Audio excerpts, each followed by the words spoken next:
안녕하세요. 서울 근교에 살고 있는 이혼한 지 얼마 되지 않은 30대 여자예요.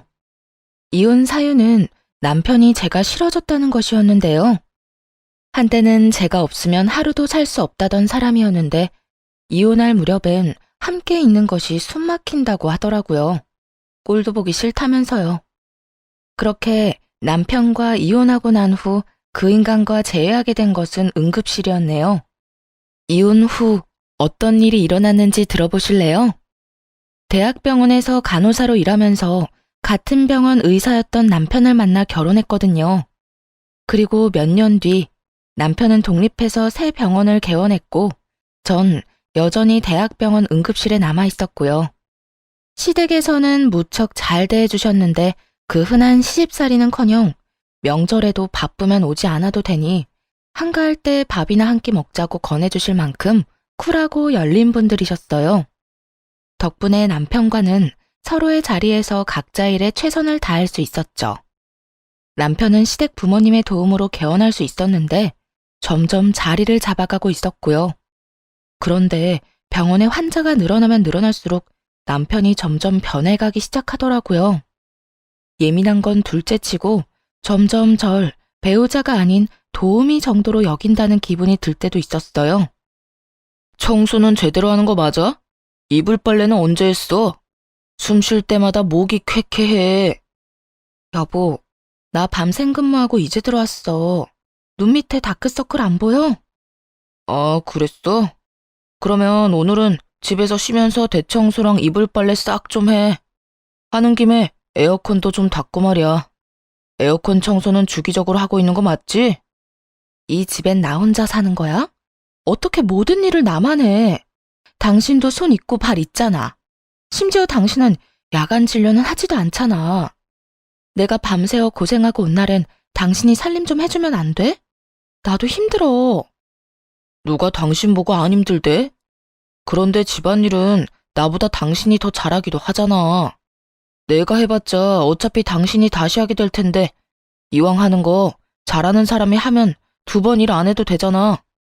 아, 서재도 좀 치워줘. 완전 엉망진창이야. 청소뿐만이 아니었어요. 반찬 투정까지 부리더군요. 어떤 날은 반찬이 마음에 들지 않는다며 있는 대로 짜증을 내고 나가버리기도 했죠. 가장 대접도 못 받는 기분이라나 뭐라나요. 그래도 이런 남편을 보며 이해해보려고 노력했어요. 얼마나 피곤하고 힘들면 저렇게 예민해질까 하며 측은했거든요. 하지만 이런 인내심도 친정을 무시하는 태도 앞에서 결국 폭발했죠. 그날은 친정엄마의 환갑이었어요. 바쁜 남편 스케줄에 맞춰 일부러 식당을 점심시간에 예약하고 혹시나 하는 마음에 아침을 먹는 자리에서도 약속 시간과 장소를 여러 번 언급했거든요. 그런데 약속 시간이 지나도 남편은 오지 않더라고요. 연락 한 통 없이 말이에요.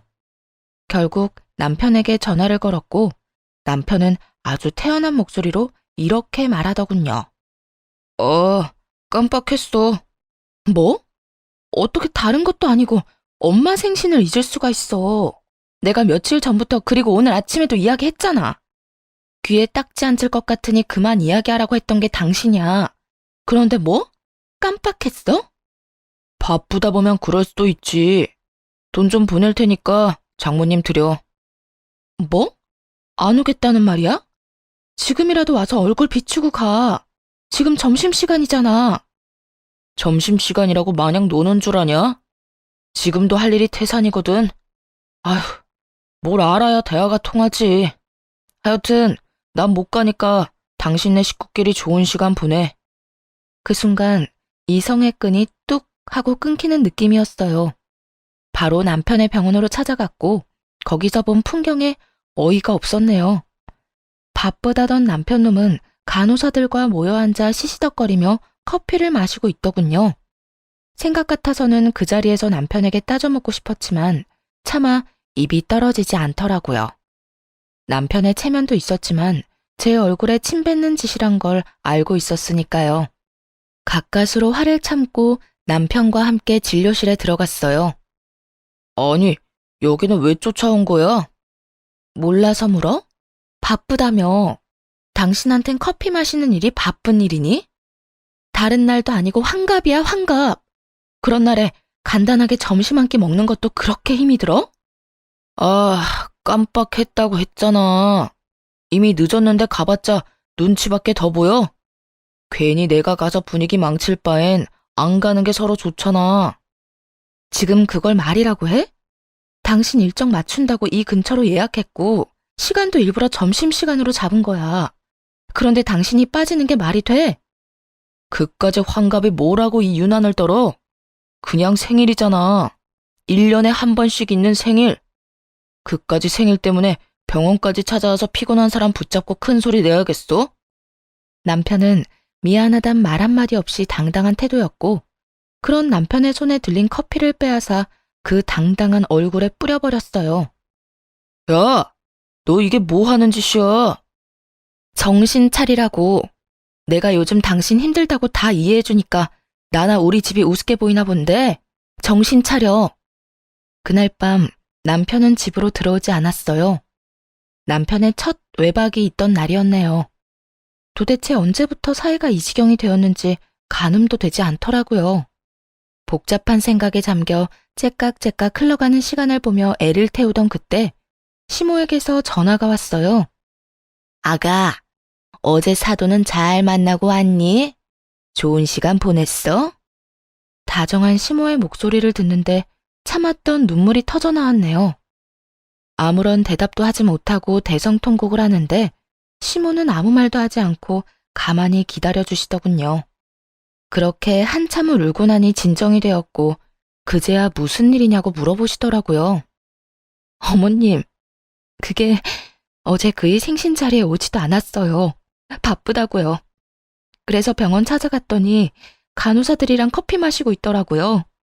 그 모습이 너무 화가 나서 얼굴에 커피를 부어버렸는데 자기도 화가 많이 났는지 집에 안 들어왔어요.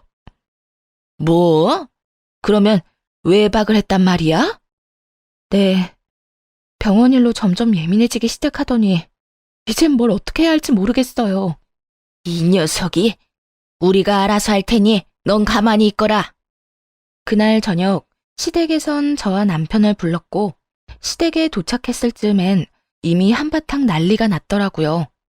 벼락같이 호통을 치는 시부와 그런 시부 앞에 무릎 꿇고 앉아있는 남편. 남편은 아무 말도 못하고 고개만 숙이고 있더군요. 이 녀석아, 내가 너 이딴 식으로 집사람 마음고생시키라고 병원 열어준 줄 알아? 대학병원 있을 때보다 사는 게 편해졌으면 가정에 더 잘할 생각을 해야지. 그걸로 네 마누라한테 생색이나 내고 바쁘다는 핑계로 사돈 어른 생신도 나몰라라 해? 생색이 아니라 정말 피곤해서 좀 예민해진 거예요. 생신은 정말 깜빡했어요, 아버지.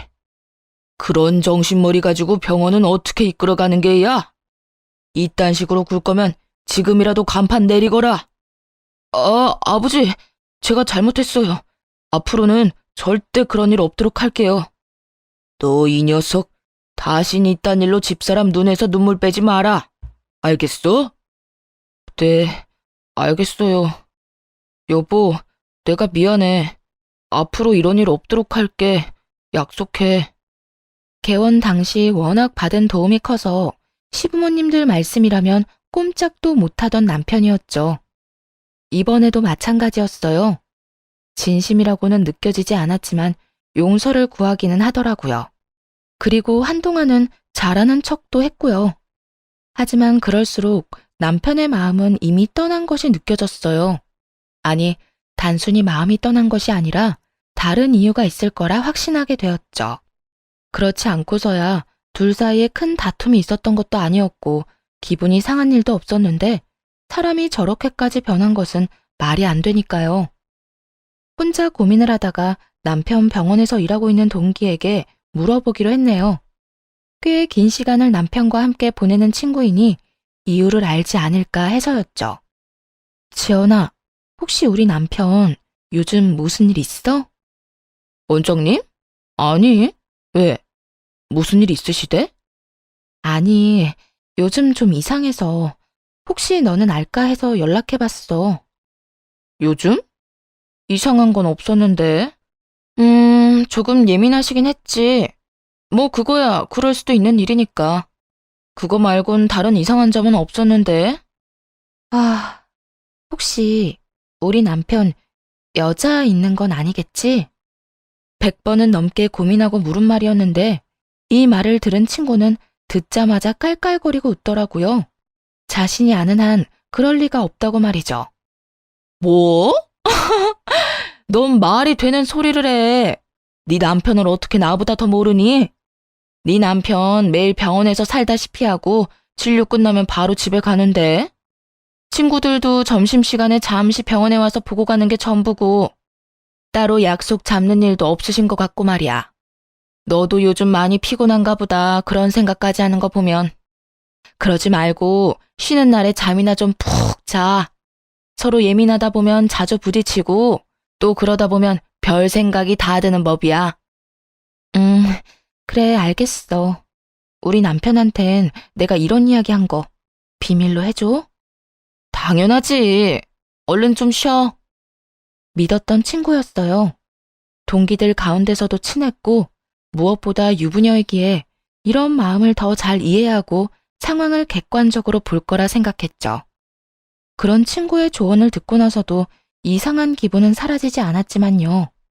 그래서 결국 남편의 뒷조사를 시작했네요. 다들 뒷조사만 했다 하면 무슨 판도라 상자 열리듯 남편이 숨기고 있던 모든 것이 밝혀지곤 하던데 아니었어요. 허무할 정도로 아무것도 없더라고요. 친구의 말처럼 병원과 집을 오가는 단순한 생활의 반복이었거든요.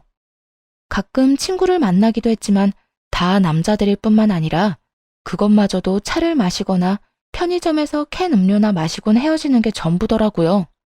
술은 입에도 대지 않았고요. 병원에서 회식을 해도 1차에서 끝내곤 혼자 병원에 들러 나머지 일을 보곤 집으로 돌아오곤 했더군요. 딱히 뭐가 나오지 않아 다행스럽긴 했지만 정작 아무것도 나오지 않으니 환장할 노릇이었어요. 남편은 여전히 이상하게 변해만 갔으니까요. 그렇게 감정이 요동을 지던 어느 날, 남편 입에서 결국 이혼이란 말이 나오고야 말더군요. 그날은 웬일로 남편이 함께 외출을 하자고 하더군요. 밖에서 맛있는 것도 먹고 산책도 좀 하자고요. 그간 좀 소원하긴 했어도 다시 잘 지내볼 생각은 있구나 하는 마음에 한껏 꾸며입고 외출길에 나섰죠. 들떠서 밝은 목소리인 저와는 달리 남편은 건성건성 대답만 하더라고요. 여보, 여기 진짜 오랜만이다. 여기 기억나? 여기서 우리 첫 데이트 했었잖아. 기억해. 그때 우리 둘 다 밤새고 씻지도 못하고 와서는 어떻게든 데이트 좀 해보겠다고 샷 왕창 추가해서 먹고 버텼는데 부부가 돼서 오니 감회가 새롭다. 그렇지? 그렇긴 하네. 기계를 가져와도 이것보단 다채로운 대화가 될 것이라는 생각이 들면서 화가 치밀어 오르더라고요. 이따위로 굴 거면 다른 곳도 아닌 우리의 추억이 있는 곳으로 오지나 말지. 이게 무슨 사람 하나 바보 만드는 짓인가 했죠. 기분이 상해 바로 자리에서 일어나 집으로 돌아와 버렸고 남편 역시 저를 뒤쫓아 집으로 돌아왔고요.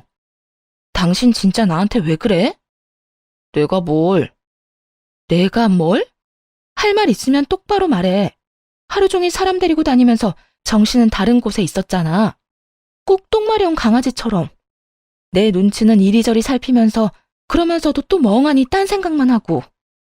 난 오늘 당신이 앞으로 잘 살아보자는 마음으로 산책하자고 한 줄 알았어. 오늘 간 곳이 죄다 우리한테 좋은 추억만 가득했던 곳이니까. 그런데 당신은 시큰둥해선 대답만 겨우 하고 나만 들떠있고 그게 뭐야 도대체? 그럴 거면 왜 굳이 나가자고 한 거야? 입으로 뱉고 나니 정말 하루 종일 무얼했나 싶더라고요. 화가 많이 나 씩씩거리는 저를 남편은 한참 바라보더니 이내 하루 종일 품고 있던 말을 꺼내기 시작하더라고요. 내가 많이 고민해봤는데 우리 이혼하자. 나 더는 이렇게 못 살겠어. 목소리에 미안함이라곤 찾아볼 수가 없더라고요. 마치 제가 유책 배우자라도 된다는 듯 말이에요. 이혼? 지금 이혼이라고 한 것 같은데 내가 제대로 들은 거 맞아? 이혼하자고. 나 이제 당신이랑 사는 거 너무 힘들어. 그러니까 오늘 하루 종일 한 짓이 사실은 데이트가 아니라 당신 마음 정리할 시간이 필요했던 거네? 말하자면 마지막 점검 같은 거였어. 맞아? 꼭 그런 건 아닌데 당신하고 돌아다니면서 마음이 더 확고해지긴 했어. 내가 뭘 어떻게 했다고 그렇게 힘들어? 내가 당신을 힘들게 해?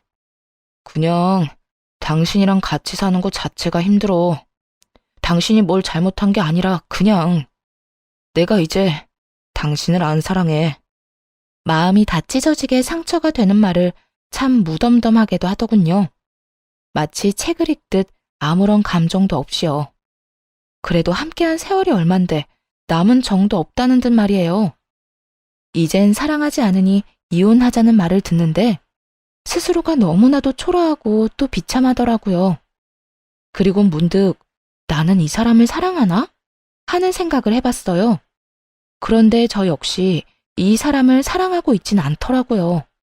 그냥 내가 한 선택이니 그냥 저냥 되는 대로 맞춰가며 어떻게든 살고 있었던 거죠.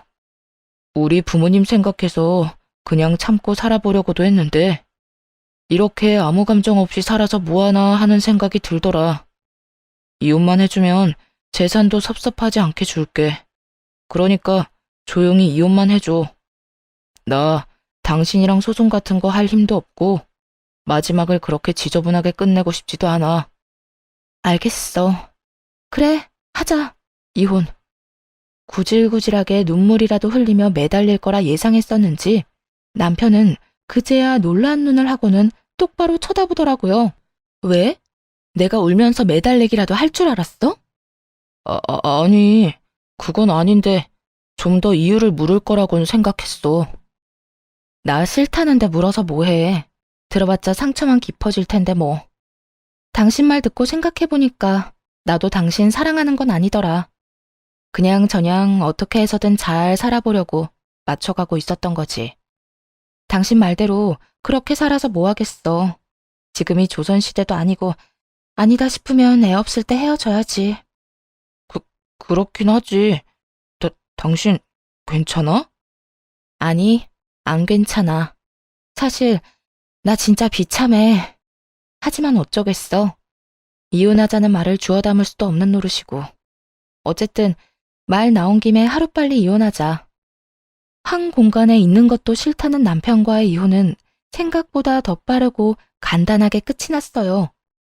결혼할 때는 상견례니 혼수니 함께 살 집이니 고민하고 하나씩 해결하기 바빴는데 그런 결혼보다 이혼이 더 빨리 끝나더라고요. 남편은 약속한 대로 재산을 나눠주었고 시부모님께 이혼 사실을 전해드렸어요. 마지막으로 물으마. 너 지금 이혼하면 너에게 해주던 모든 것들 다 끊을 것이야. 네가 이때껏 벌어들인 것 빼곤 다 뺏기는 신세가 될 텐데 그래도 이혼할 거야? 네, 아버지. 이미 되돌리기엔 늦었어요.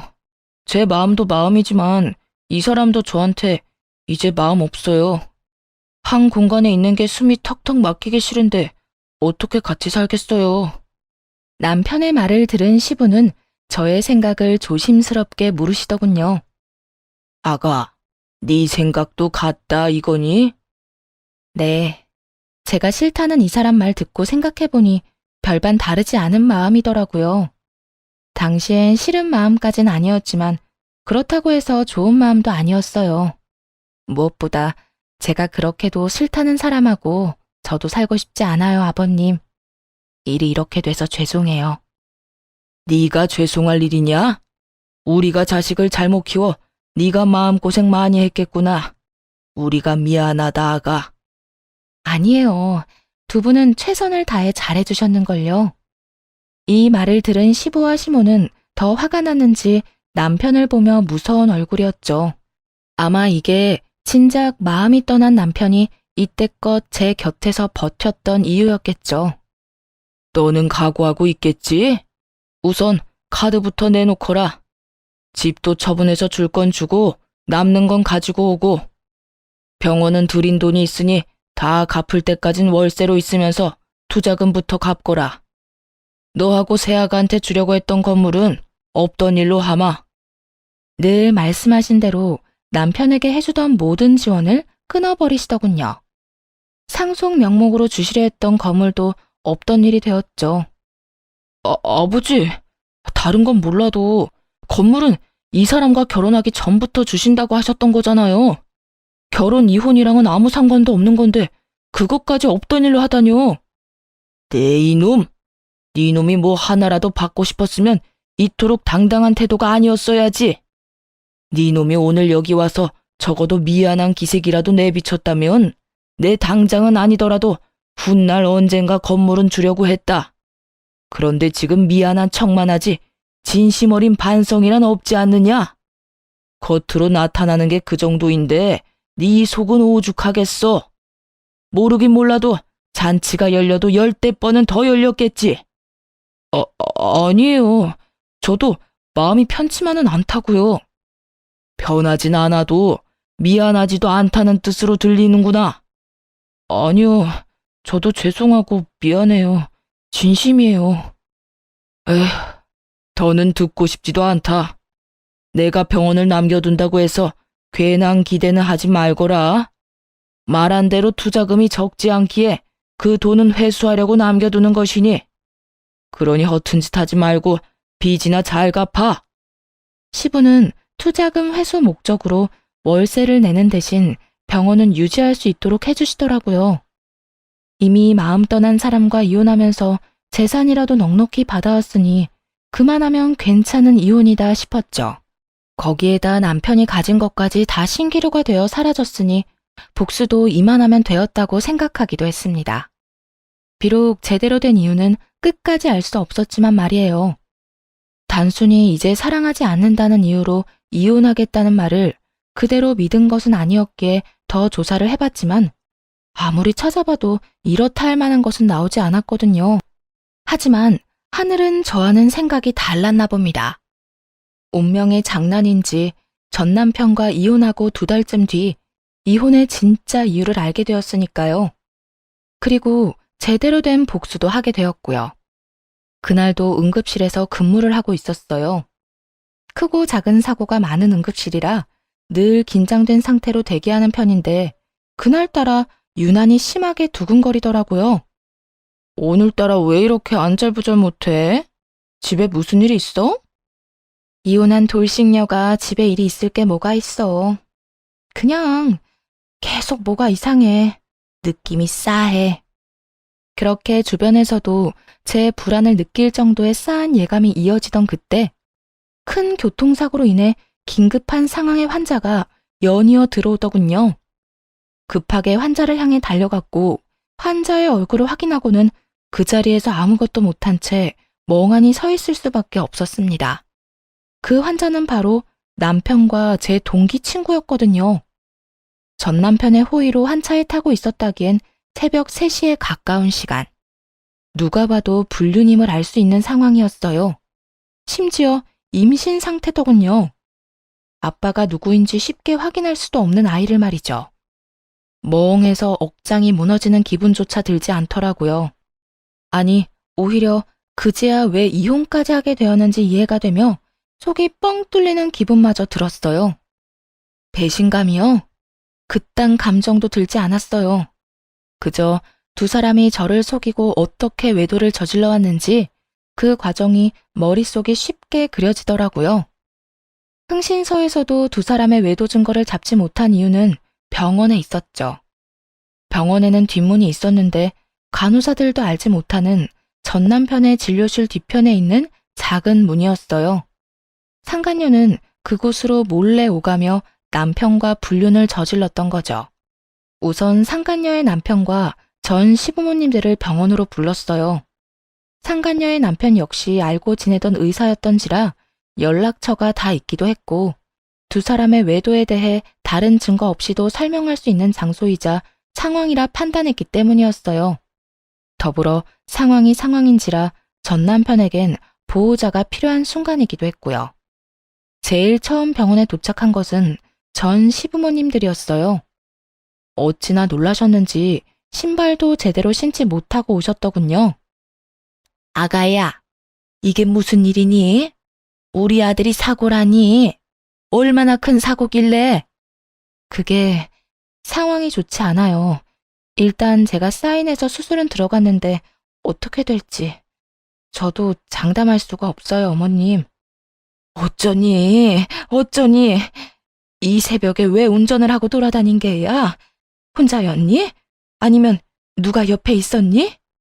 그게 혼자는 아니었어요. 전 시모는 저의 곤란한 표정을 보더니 말하지 않아도 안다는 듯 손을 꽉 잡으셨고 전 시부는 두 눈을 질끈 감으시더군요. 저보다도 두 분이 더 상처를 받으신 듯 잡은 두 손이 미세하게 떨리고 있더라고요. 전 괜찮아요.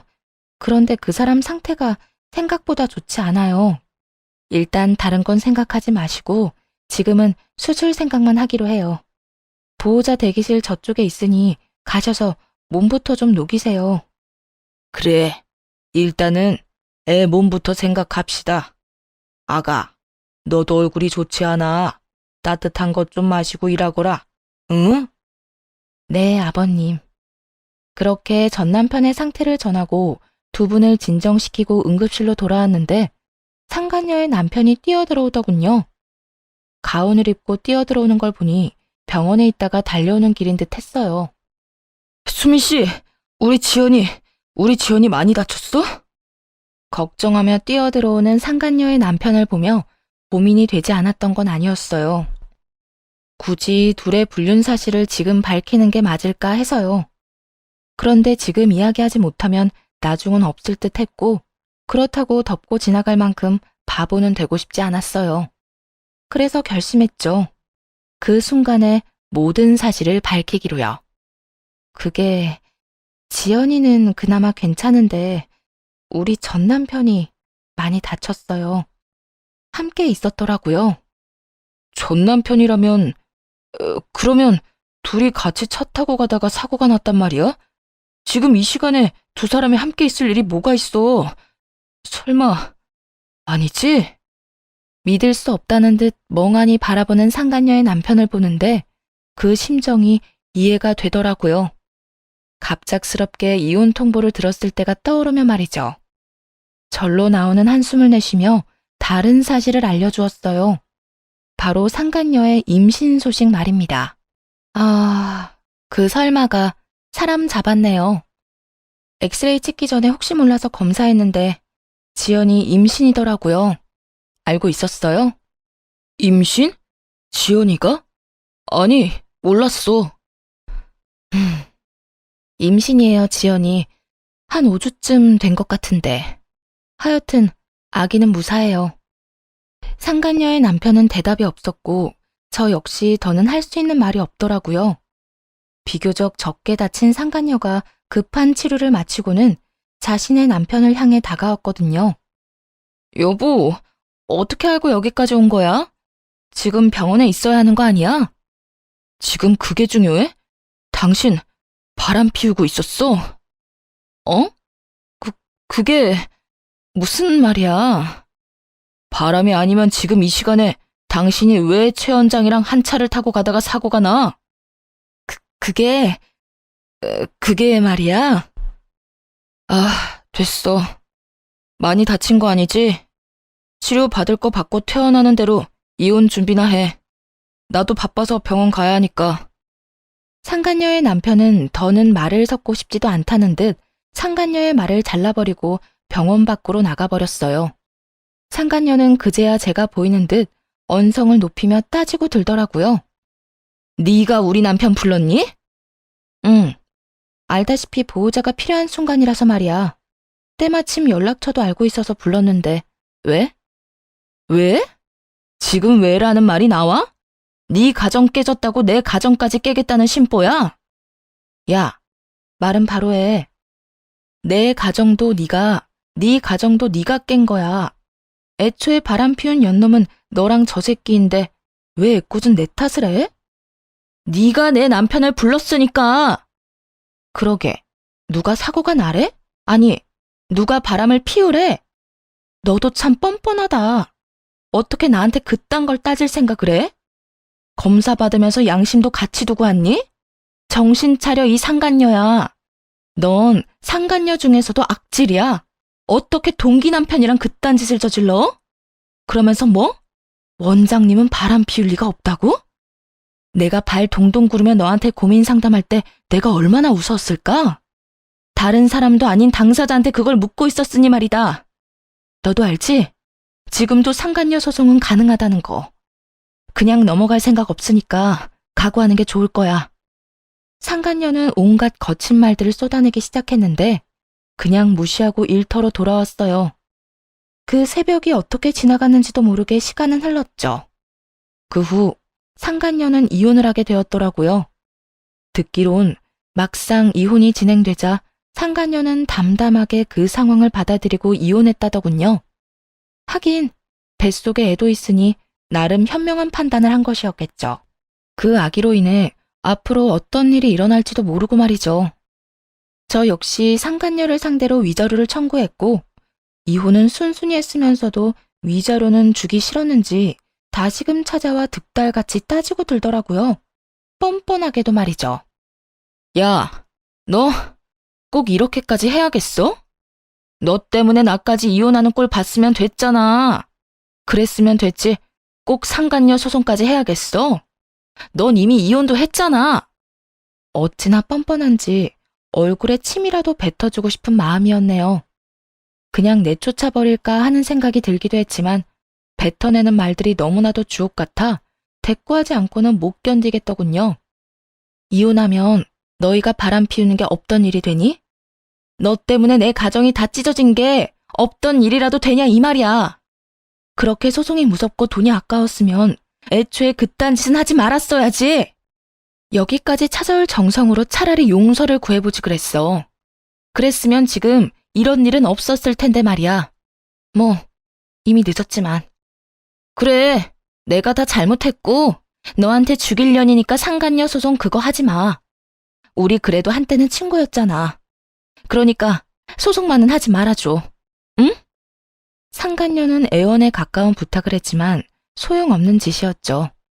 결국 소송을 통해 위자료를 받아냈으니까요. 이제 남은 것은 전 남편이었어요. 전 남편의 상황은 생각보다 더 좋지 않았어요.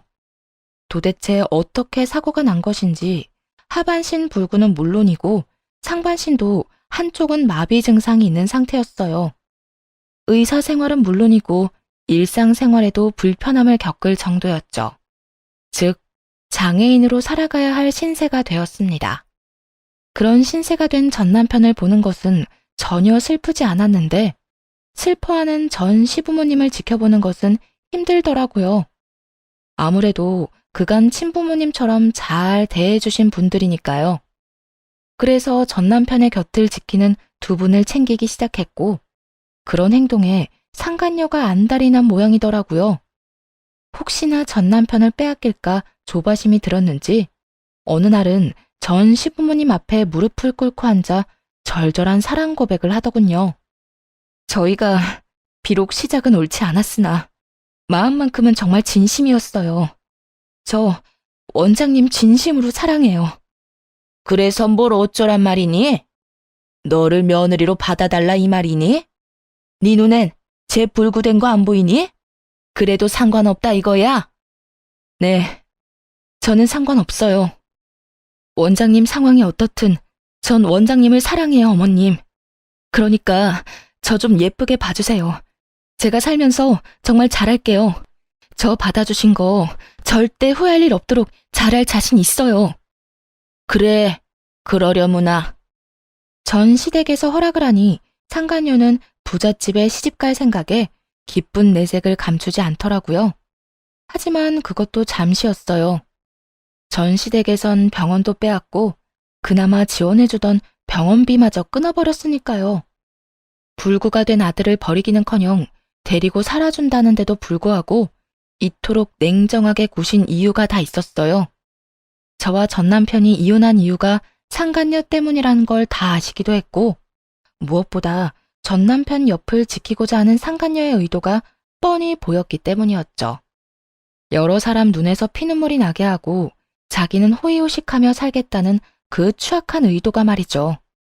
위자료로 전 재산을 날리고 빚까지 진 것도 모자라 거지가 된 사람의 병시중까지 들게 될 상황이 되자 상간녀는 뱃속의 아이를 핑계로 돈을 요구하기 시작하더라고요.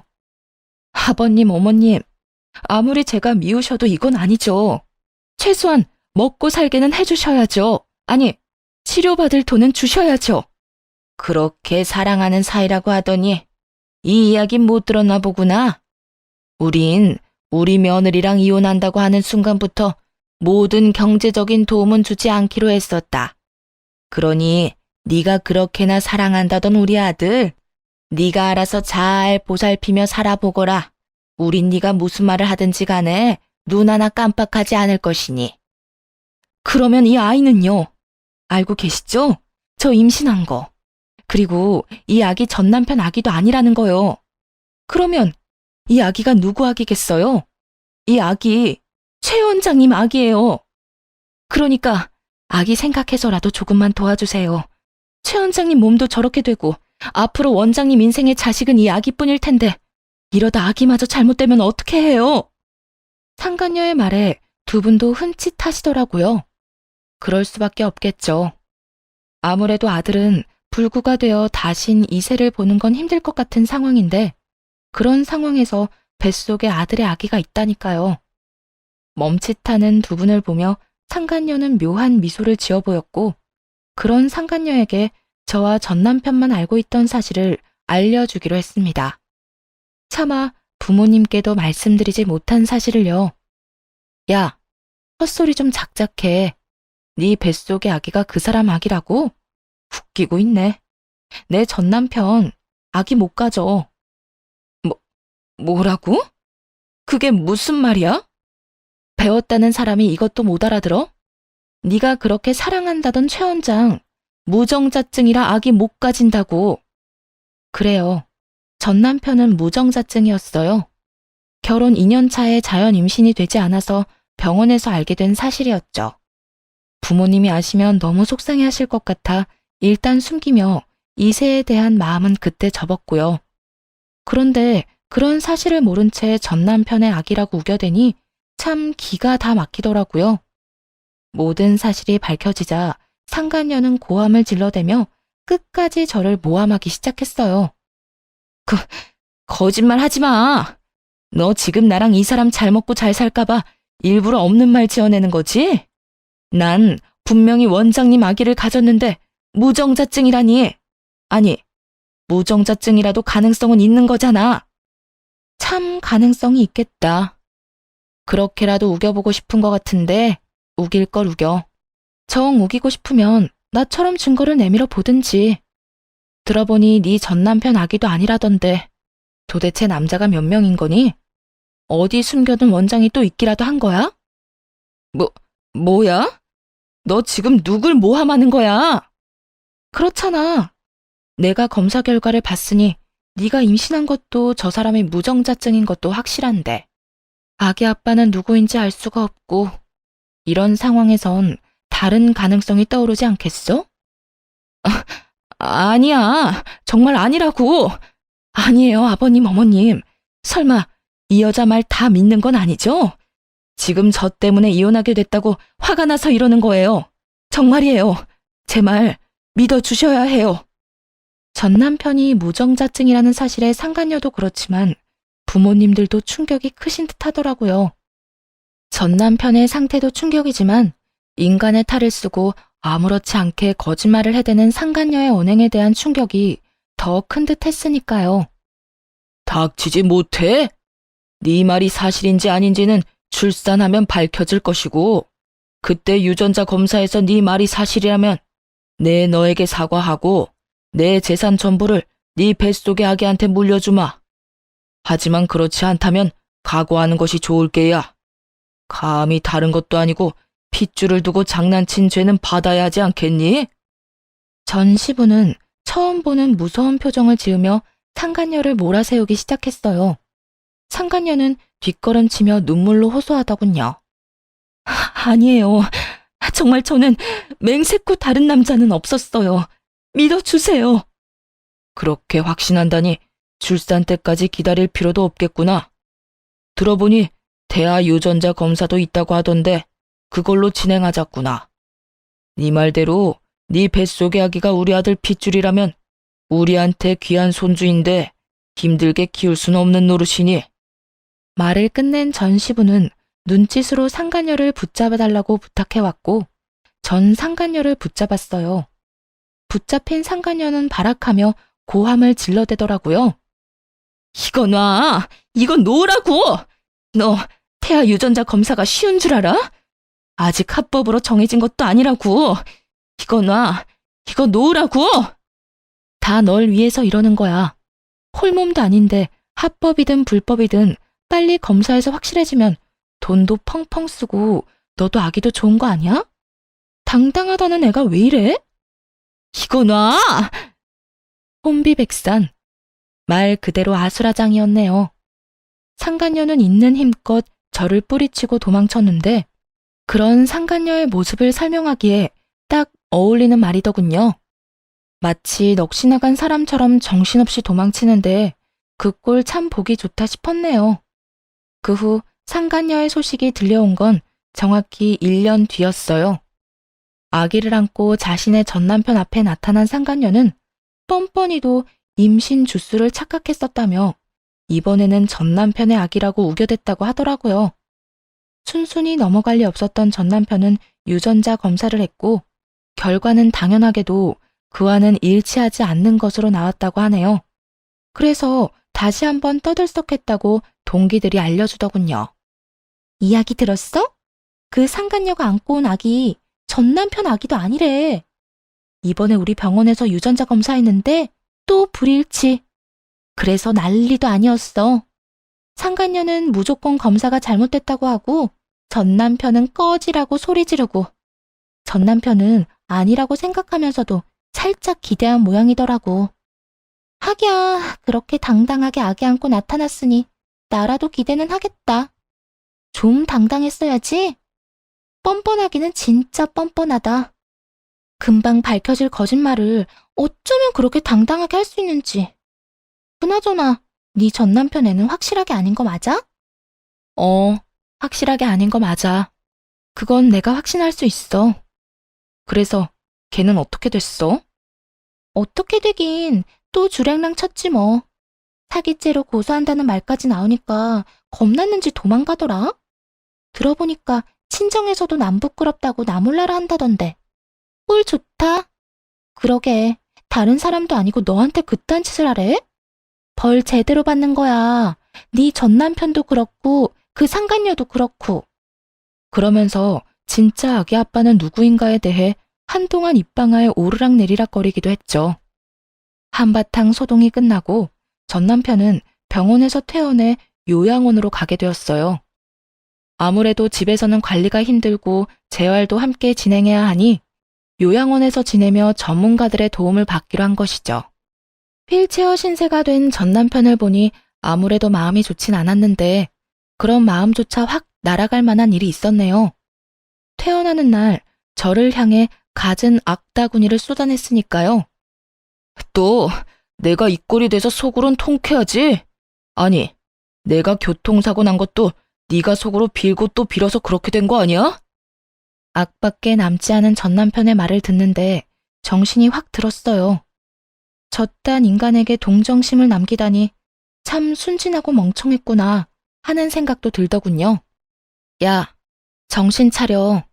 네가 알다시피 나 무당 아니고 간호사야. 네가 말아먹은 네 신세 내 탓으로 돌릴 생각 말고 재활이나 잘 받아. 이제 옆에서 도와줄 여자도 없는데 혼자 잘 살아가야 할 거 아니야. 야, 너 진짜 내가 가만둘 것 같아? 네가 가만 안 두면 어쩔 건데? 네가 인간이라면 나한테 이러면 안 되는 거 몰라? 내 인생 망친 것도 모자라 본인 인생도 그따위로 망쳐놨으면 이제라도 반성이란 걸 하고 좀 똑바로 살아. 내가 뭘 그렇게 잘못했는데? 설사 내가 잘못했다고 쳐도 이런 신세가 될 만큼 잘못한 건 아니잖아. 난 억울해. 억울하다고. 난 너 때문에 하루아침에 가정도 깨지고 인생도 망가졌어. 내 잘못은 하나도 없었는데 내 마음은 산산조각이 났다고. 그런 내 앞에서 네 억울함을 호소하고 싶니? 내 원망이나 하고 싶냐고. 넌 정말 끝까지 나에 대한 배려나 미안함 따위는 전혀 없구나. 너야말로 어떻게 나한테 이렇게까지 해.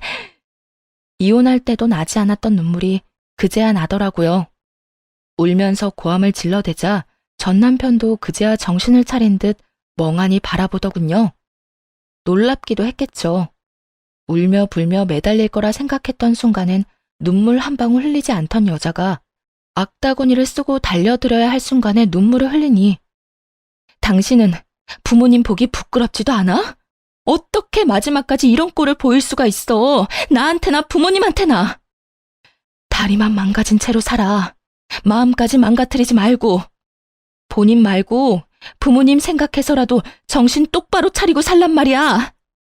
전 남편은 그제야 뒤에 서 있는 부모님이 떠올랐는지 고개를 떨구더라고요. 그나마 부모님 생각하는 마음은 남아있어 다행이라고 생각했네요. 그 후 전 남편을 보는 일은 없었어요. 가끔 전 시부모님과는 만나 식사를 하거나 시간을 가지곤 하는데 그때도 전 남편의 이야기는 전혀 하지 않습니다.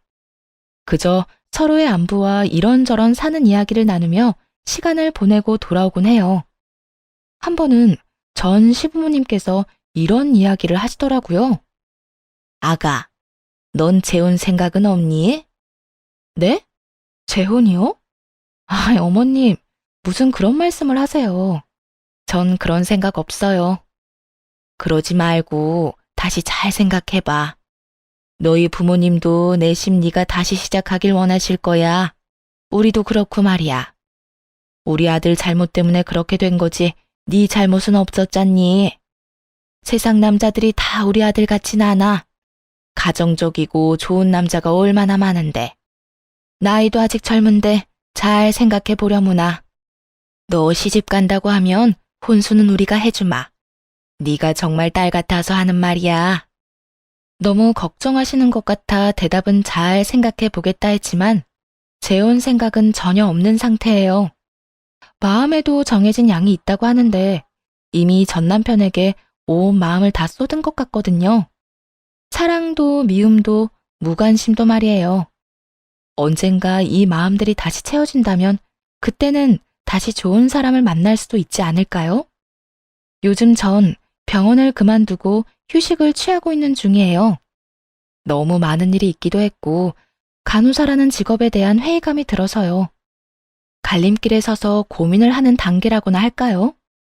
요즘엔 유아교육에 대해 공부를 하고 있긴 한데 이 어두운 터널을 벗어나 무엇을 하며 살아갈지 기대되는 요즘이네요. 이로써 저의 사연은 끝이 났네요. 긴 사연 함께 해주셔서 감사합니다.